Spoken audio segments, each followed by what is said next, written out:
ओम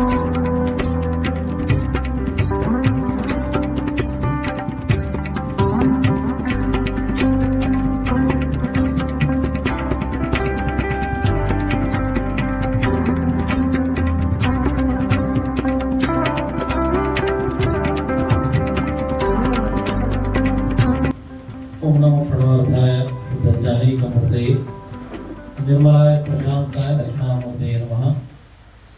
अत्यंत बालं मतसी विश्वप्रकाशं दिग्वासं कनकभूषणभूषितांगं विसृष्टकेशं अरुणाधरं मायताक्षं कृष्णं स्मरामि मनसा नवनीतहस्तम्।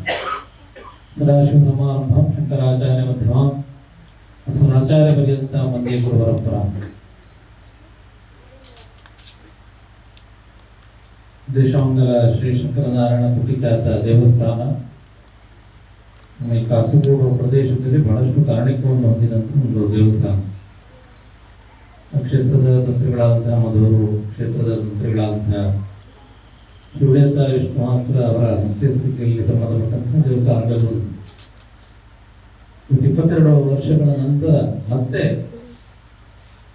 ಹಿರಿಯರಾದಂತಹ ದಾನಿಗಳಾದಂತಹ ಶ್ರೀ ರವೀಂದ್ರನಾಳ್ ಅವರ ಅಧ್ಯಕ್ಷತೆಯಲ್ಲಿ ಸಮಿತಿ ರೂಪೀಕರಣಗೊಂಡು ಇವತ್ತು ಮತ್ತೆ ಜೀರ್ಣೋದ್ಧಾರದ ಪ್ರಕ್ರಿಯೆಗೆ ಇವತ್ತು ಚಾಲನೆ ದೊರೆತಾ ಇದೆ. ಮೊನ್ನೆ ತಂತ್ರಿಗಳು ಲೋಕೇಶಾಚಾರ್ಯರು ಕಾರಂತರೆಲ್ಲ ಬಂದು ಈ ಕಾರ್ಯಕ್ರಮಕ್ಕೆ ಬರಬೇಕು, ಅದರ ವಿವರಗಳನ್ನು ತಿಳಿಸಿದ್ರು. ವಿಜ್ಞಾಪನಾ ಪತ್ರ ಬಿಡುಗಡೆ ಕಾರ್ಯಕ್ರಮಕ್ಕೆ ಬರಬೇಕು ಅನ್ನೋದಾರೆ.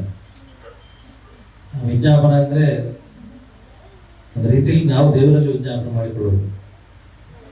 ದೇವರಿಗೆ ದುಡ್ಡು ಕೊಡಿ ಅಂತ ಯಾರಾದರೂ ನಮಗೆ ಮನುಷ್ಯರಲ್ಲಿ ವಿಜ್ಞಾಪನೆ ಮಾಡಲಿಕ್ಕೆ ಆಗೋದಿಲ್ಲ. ನಾವು ನಮ್ಮಿಂದ ಆದಂತಹ ದಾನವನ್ನು, ನಮ್ಮಿಂದ ಆದಂತಹ ದೇಣಿಗೆಯನ್ನು ನೀಡಿ ನಾವು ದೇವರಲ್ಲಿ ವಿಜ್ಞಾಪನೆ ಮಾಡಿಕೊಳ್ಬೇಕು. ನಮಗೆ ಒಳ್ಳೇದು ಮಾಡು, ನಮ್ಮ ಜೀವನವನ್ನು ಒಳ್ಳೇದು ಮಾಡುವುದಾಗಿ ನಾವು ವಿಜ್ಞಾಪನೆ ಮಾಡಿಕೊಳ್ಬೇಕು ಅಥವಾ ಒಂದು ಸಂಕೇತವಾಗಿ ಇವತ್ತು ಈ ಕಾರ್ಯಕ್ರಮ ಇಲ್ಲಿ ನಡೀತಾ ಇದೆ. ಶಂಕರನಾರಾಯಣ ದೇವರು ಈ ಪ್ರದೇಶದಲ್ಲಿ ಬಹಳಷ್ಟು ಪ್ರಸಿದ್ಧಿಯನ್ನು ಹೊಂದಿದಂತಹ ಒಂದು ದೇವಸ್ಥಾನ ಕುಟಿಚಾತ. ಕುಟಿಚಾತ ಅನ್ನುವಂಥ ಒಂದು ದೇವರು ಅದು ಕಾರಣಿಕವನ್ನು ಹೊಂದಿಕೊಂಡು ಈಗಾಗಲೇ ರವೀಂದ್ರನಾಳ್ ಅವರ ಮಾತಿನಲ್ಲಿ ಹೇಳಿದರು, ಅವರ ಅನುಭವವನ್ನು ಹೇಳಿದರು. ನಂಬಿದವರಿಗೆ ಯಾವತ್ತೂ ಕೈ ಬಿಡದಂಥ ಒಂದು ಸಾನ್ನಿಧ್ಯ. ಈಗೆಲ್ಲ ಸಾನ್ನಿಧ್ಯವನ್ನು ಕೂಡ ಹೊಂದಿಕೊಂಡು ಈ ಪ್ರದೇಶ ಪ್ರಕೃತಿ ಸೌಂದರ್ಯವನ್ನು ಕೂಡ ಹೊಂದಿಕೊಂಡು ಈ ದೇವಸ್ಥಾನ ಬಹಳಷ್ಟು ಸುಂದರವಾಗಿ ಇಲ್ಲಿ ನಮ್ಮ ಹಿರಿಯರಿಂದ ಇದು ನಿರ್ಮಾಣಗೊಂಡಿದೆ. ಮತ್ತೆ ಇವತ್ತು ಇದನ್ನು ಜೀರ್ಣೋದ್ಧಾರಗೊಳಿಸಿ ಬ್ರಹ್ಮಕಲಶಾದಿ ಕಾರ್ಯಕ್ರಮಗಳನ್ನು ನಿರ್ವಹಿಸಲು ಅದು ನಮ್ಮ ಕರ್ತವ್ಯ ಮತ್ತು ನಮಗೊಂದು ಅವಕಾಶ.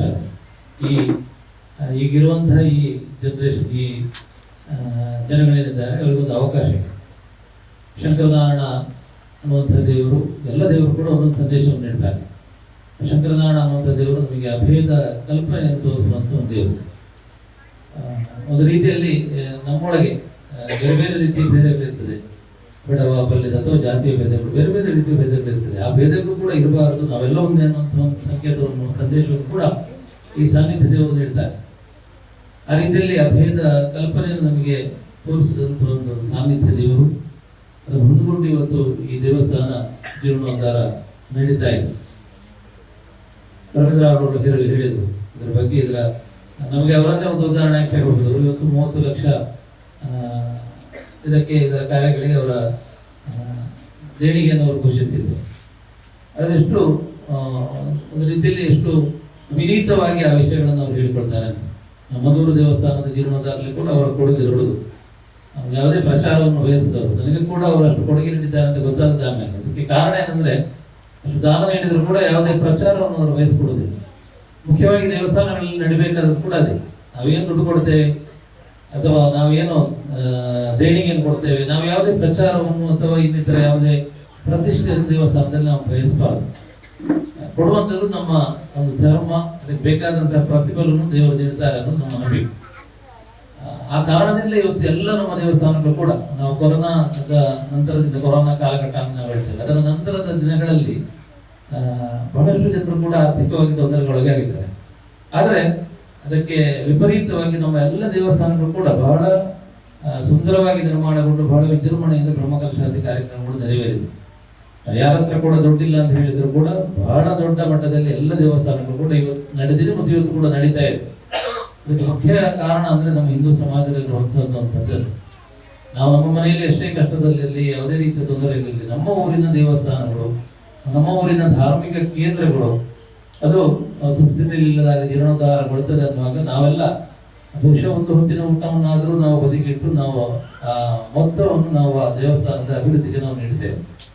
ಆ ಕಾರಣದಿಂದ ಇವತ್ತು ಎಲ್ಲ ನಮ್ಮ ಧಾರ್ಮಿಕ ಕೇಂದ್ರಗಳು ಕೂಡ ನಮ್ಮ ಹಿಂದೂ ಸಮಾಜದಲ್ಲಿ ಇಷ್ಟು ಉನ್ನತಿಯ ಒಂದು ನೆಲೆಯಲ್ಲಿರಲಿಕ್ಕೆ ಅದು ಕಾರಣ. ಆದ ಕಾರಣ ಖಂಡಿತ ಅದರಲ್ಲಿ ಯಾವುದೇ ಸಂದೇಹ ಇಲ್ಲ. 2 ವರ್ಷದ ಅವಧಿ ಅಂತ ಹೇಳ್ತಾ ಇದ್ದಾರೆ, ಬಹುಶಃ 2 ವರ್ಷದ ಅವಧಿ ಬೇಕಾಗಲಿಕ್ಕಿಲ್ಲ. ಅದರ ಮೊದಲೇ ಎಲ್ಲ ಕಾರ್ಯಗಳು ಕೂಡ ಪೂರ್ಣಗೊಂಡು ಇಲ್ಲಿ ಪ್ರಮುಖ ಲಕ್ಷಾತಿ ಕಾರ್ಯಕ್ರಮಗಳು ನೆರವೇರುತ್ತದೆ ಅನ್ನೋದು ಇವತ್ತಿನ ಈ ಮುಹೂರ್ತದಲ್ಲಿ ನಮಗೆ ಅದು ನೋಡುವಾಗ ನಮಗೆ ಮನಸ್ಸಿಗೆ ಅದು ಬರ್ತದೆ ಖಂಡಿತವಾಗಿಯೂ. ಯಾಕಂದರೆ ದಾನ ಸುಭಾಷಿತದಲ್ಲಿ ಹೇಳ್ತಾರೆ, ದಾನಂ ಭೋಗೋ ನಾಶಸ್ಸಿಸ್ರು ತಥಯೋ ಭವಂತಿ ವಿತ್ತಸ್ಯ ಯೋ ನ ದದಾತಿ ನ ಭುಕ್ತಿ ತಸ್ಯ ತಥೀಯಾಗತಿ ಭವತಿ ಅಂತ. ನಾವು ಗಳಿಸಿದಂಥ ಸಂಪತ್ತಿಗೆ 3 ಗತಿಗಳು. ಒಂದ ನಾವು ಅದನ್ನು ದಾನ ಮಾಡಬೇಕು, ಮತ್ತು ನಮ್ಮ ಭೋಗಕ್ಕಾಗಿ ಅದನ್ನು ಉಪಯೋಗಿಸಬೇಕು. ಎರಡರ ಹೊರತಾಗಿ ನಾವು ಏನು ಮಾಡಿದ್ರೆ ಅದನ್ನು ಕೂಡಿಟ್ಟು ಅದು ನಾಶದ ಗತಿಯನ್ನು ಸೇರ್ತದೆ ಅನ್ನೋದು ನಮ್ಮ ಒಂದು ಹಿರಿಯರಾಡಿದಂಥ ಮಾತು. ಹಾಗಿರುವಾಗ ನಾವೇನು ನಮ್ಮ ಭೋಗಕ್ಕಾಗಿ ನಾವು ಉಪಯೋಗಿಸ್ತೇವೆ, ಅದರ ಹೊರತಾಗಿರುವಂತಹ ನಮ್ಮ ಸಂಪತ್ತನ್ನು ನಾವು ಇಂತಹ ದೇವಾಲಯಗಳಿಗೆ ಅಥವಾ ಸಾಮಾಜಿಕ ಕಾರ್ಯಗಳಿಗೆ ನಮ್ಮ ದಾನ ರೂಪದಲ್ಲಿ ನಾವು ವಿನಿಯೋಗಿಸಿದ್ರೆ ಅದರ ಮತ್ತಷ್ಟು ಹೆಚ್ಚಿನ ಮೊತ್ತವನ್ನು ನಮಗೆ ದೇವರು ನೀಡ್ತಾರೆ ಅನ್ನೋದು ನಮ್ಮ ನಂಬಿಕೆ. ಆ ದೃಷ್ಟಿಯಿಂದ ಎಲ್ಲರ ಸಹಕಾರದೊಂದಿಗೆ ಈ ದೇವಾಲಯ ಬಹಳ ಸುಂದರವಾಗಿ ನಿರ್ಮಾಣಗೊಳ್ಳಿ, ಬಹಳ ವಿಜೃಂಭಣೆಯಿಂದ ಕ್ಷೇತ್ರದ ತಂತ್ರಿಗಳಾದಂತಹ ವಿಶ್ವಾಸ ಇವರ ಒಂದು ತಾಂತ್ರಿಕತ್ವ, ಅವರ ಕಾರ್ಮಿಕತ್ವ ಮತ್ತು ಅವರ ಮಾರ್ಗದರ್ಶನದಲ್ಲಿ ಎಲ್ಲ ಕಾರ್ಯಕ್ರಮಗಳು ಕೂಡ ನೆರವೇರಲಿರುವುದಾಗಿ ಸುಂದರವಾದಂಥ ಈ ಸಂಜೆಯ ಹೊತ್ತಿನಲ್ಲಿ ಬೆಳಗ್ಗೆಯಲ್ಲಿ ನಾವು ದೇವರನ್ನು ಪ್ರಾರ್ಥಿಸ್ತಾ ಇದ್ದೇವೆ. ನಮ್ಮಂತಹ ಎಲ್ಲ ಭಕ್ತ ಬಂಧುಗಳಿಗೆ ಈ ಸಂದರ್ಭದಲ್ಲಿ ಇದರ ಕಾರ್ಯದಲ್ಲಿ ತೊಡಗಿಕೊಳ್ಳುವಂತಹ ಶಕ್ತಿಯನ್ನು, ಯಾಕಂದರೆ ತಮ್ಮ ಮನ ಧನ ಅಂತ ನಾವು ಹೇಳ್ತೇವೆ, ಎಲ್ಲರಿಗೂ ಎಲ್ಲ ರೀತಿಯಿಂದಲೂ ಸಹಕರಿಸಲಿಕ್ಕೆ ಸಾಧ್ಯ ಇಲ್ಲ. ಕೆಲವರು ಹಣದ ರೂಪದಲ್ಲಿ ದಾನವನ್ನು ಮಾಡಬಹುದು, ಕೆಲವರು ಶ್ರಮದ ರೂಪದಲ್ಲಿ ಮಾಡಬಹುದು. ಅದು ಎಲ್ಲವೂ ಕೂಡ ಅಗತ್ಯ ಇರ್ತದೆ. ಕೇವಲ ಶ್ರಮದಿಂದ ಒಂದು ದೇವಸ್ಥಾನ ನಿರ್ಮಾಣಗೊಳಿಸಲಿಕ್ಕೆ ಸಾಧ್ಯ ಇಲ್ಲ, ಹಾಗೆ ಕೇವಲ ಧನದಿಂದಲೂ ಕೂಡ ನಿರ್ಮಾಣಗೊಳಿಸಲಿಕ್ಕೆ ಸಾಧ್ಯ ಇಲ್ಲ. ಹಾಗಿರುವಾಗ ಎಲ್ಲ ರೀತಿಯಿಂದ ಭಕ್ತಾದಿಗಳಿಗೆ ಇದರಲ್ಲಿ ತೊಡಗಿಕೊಳ್ಳುವಂಥ ಶಕ್ತಿಯನ್ನು ಆ ಭಗವಂತ ಕೊಟ್ಟರೆ ಖಂಡಿತವಾಗಿಯೂ ಇಂಥ ನಮ್ಮ ಧಾರ್ಮಿಕ ಕೇಂದ್ರಗಳು ಮತ್ತೆ ಹಿಂದಿನ ವೈಭವವನ್ನು ಕಾಣ್ತದೆ ಅನ್ನೋದ್ರಲ್ಲಿ ಯಾವುದೇ ಸಂದೇಹ ಇಲ್ಲ. ಆ ನಿಟ್ಟಿನಲ್ಲಿ ಭಗವಂತ ಶಂಕರನಾರಾಯಣ ದೇವರು ಆಗುತ್ತಿದ್ದಾಗ ಎಲ್ಲ ಭಕ್ತಾದಿಗಳಿಗೆ, ಊರ ಪರವೂರ ಮಹನೀಯರಿಗೆ ದೇವಾಲಯವನ್ನು ಜೀರ್ಣೋದ್ಧಾರಗೊಳಿಸುವಲ್ಲಿ ಎಲ್ಲ ರೀತಿಯಿಂದ ಇದರಲ್ಲಿ ತೊಡಗಿಕೊಳ್ಳುವಂಥ ಶಕ್ತಿಯನ್ನು ನೀಡಲಿ ಅನ್ನೋದಾಗಿ ಸಂದರ್ಭದಲ್ಲಿ ವಿಶೇಷವಾಗಿ ಪ್ರಾರ್ಥಿಸ್ತಾ ವೇದಿಕೆಯಲ್ಲಿರುವಂತಹ ಅಧ್ಯಕ್ಷರಾದಂತಹ ಶ್ರೀ ರವೀಂದ್ರ ಅವರು ಹಿಂದಿನ ಬ್ರಹ್ಮಕಲಶದ ಸಂದರ್ಭದಲ್ಲಿ ಕೋಶಾಧಿಕಾರಿಗಳಾಗಿ ಹೇಳಿದ್ದಾರೆ.